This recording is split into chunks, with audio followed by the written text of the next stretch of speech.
Hello everyone, today I'm going to be showing you how to get a 700 plus on the SAT math section, coming from someone who scored a 1510 overall and a 760 on the latest SAT. Firstly, when it comes to studying, I advise everyone to practice, practice, and practice. There is simply no way around it. I'd recommend to go to College Board and download all 10 practice tests and just do those again and again and again. I truly believe you could get to 1400 plus by just doing practice tests. And once you do those practice tests, it's very important to sit down for an hour or 30 minutes and review the questions you got wrong. And even review the questions where you got right, but maybe you were a little hesitant on and you weren't really sure, or maybe you even guessed. And a great way to keep track of this progress and kind of the advice you find for yourself is creating an SAT spreadsheet. I've created one for myself that are multiple pages long with advice and tips and things that I do often. So, for example, if I forgot to read, or maybe let's say I had a bad habit of not reading the full question on the SAT math section, it would be reminders like read thoroughly or make sure that you account for this variable when you're doing that. And another thing is recreate your test taking environment. A lot of us, we take practice tests sitting on our desk or maybe at school, but it's important to create a new place to study. And the best place to study would be one that's very close to the place you're going to be taking an SAT test at. And if you haven't taken the SAT before, or if you have taken the SAT before, you'll know that you're in a classroom setting with a lot of people with a lot of people around you that are coughing, sneezing, scratching their papers, scribbling, right? So you want to be prepared for that type of environment.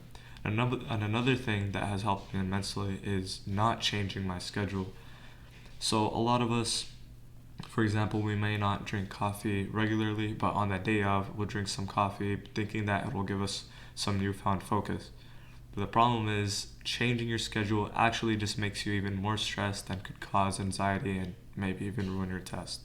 And in terms of practicing, in terms of what to practice, I'd say take a one practice test, grade it yourself, and see what you get. If you get less than 600, if you get less than 600 on the math section, then I would advise that you focus on learning the concepts first. There are probably one or two concepts that you may not understand, and maybe go on Khan Academy or ask your math teacher or watch the videos on this channel to understand those concepts. If you're scoring 650 to 700, I would begin reviewing concepts, and this is the time I would take to spam practice tests. Just take as many as possible and review them. And if you're getting 700 to 800, I wouldn't waste my time doing questions you already know.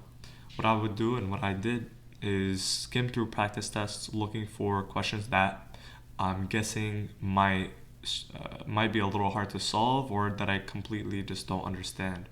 And I'll probably have 4 practice tests with maybe 5 to 10 questions or I might struggle with, and I'll just do those back to back and I'll review it, and by doing that I'll understand what I don't know. And by doing that I'll be focusing on the topics that I struggle with. So, what are some strategies you can implement during the test? Firstly, I'd say to check your work instantly rather than later. A lot of these textbooks that are meant for the SAT advise you to go over all of the questions and leave 5 to 10 minutes at the end to skim over all of your work. But the thing is, when you only have 5 or 10 minutes and you're trying to go over all of the questions, you're wasting a lot of time, and to be honest, you don't really have the time at all to be going through each of the questions. That's why it's much, much better to do a question regardless of whether it's hard or easy, and just spend 5 to 10 seconds or maybe even 15 to 30 seconds quickly just checking all of your work and going through it again. And that way you can completely mark it off, and when you have those 5 to 10 minutes at the end of the test, you can use that to focus on questions that you may not have got a chance to fully rework, or maybe questions that you're not so sure about. And another thing is, for the math test, you want to read thoroughly but quickly. That way you're saving time on the math section, but you're also paying attention to key details. And the only time where reading quickly doesn't apply on the math section is when it comes to graphs and word problems. In these questions, there's a lot of information, so you want to slow down and really understand what they're asking.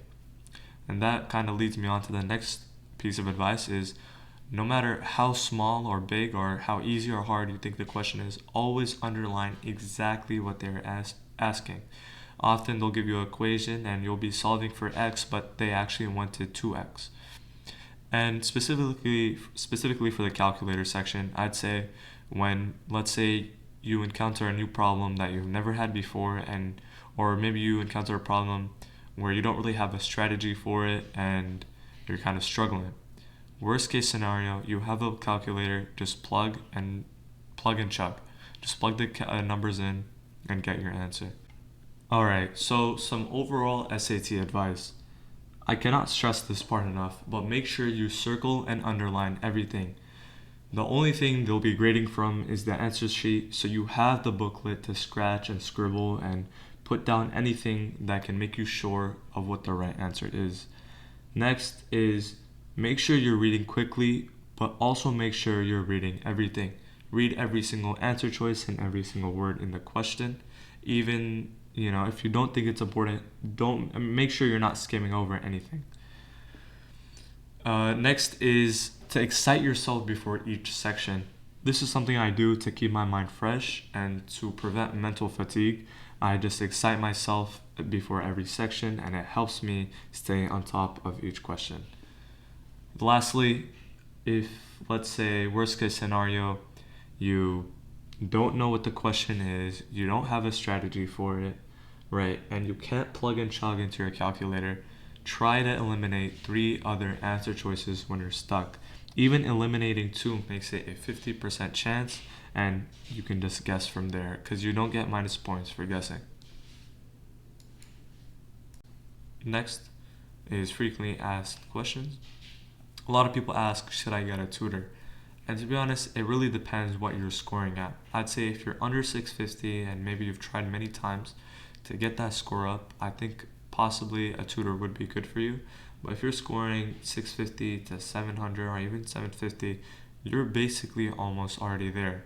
So what I'd advise for that stage is just take as many practice tests as possible and refer to kind of the start of the video to, get that goal score. Another thing is, how long should I study for? I think a big mistake I made when I was studying for the SAT is not studying for longer periods of time.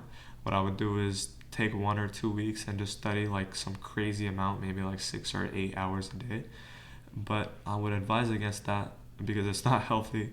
And what I would advise you to do is start maybe a month or 2 months out and study a consistent amount of time each day, like 30 minutes, an hour, or 2 hours. Lastly, is SAT important? I'm assuming a lot of people watching this video are in 10th or 11th grade. And for those classes, the test optional will no longer be an option for most colleges. So you will probably have to take the SAT. And when it comes to elite institutions, the SAT score is not something that'll get you in, but it is 100% something that can keep you out. So for example, if you have the perfect score possible, 1600, that is not enough to get you in.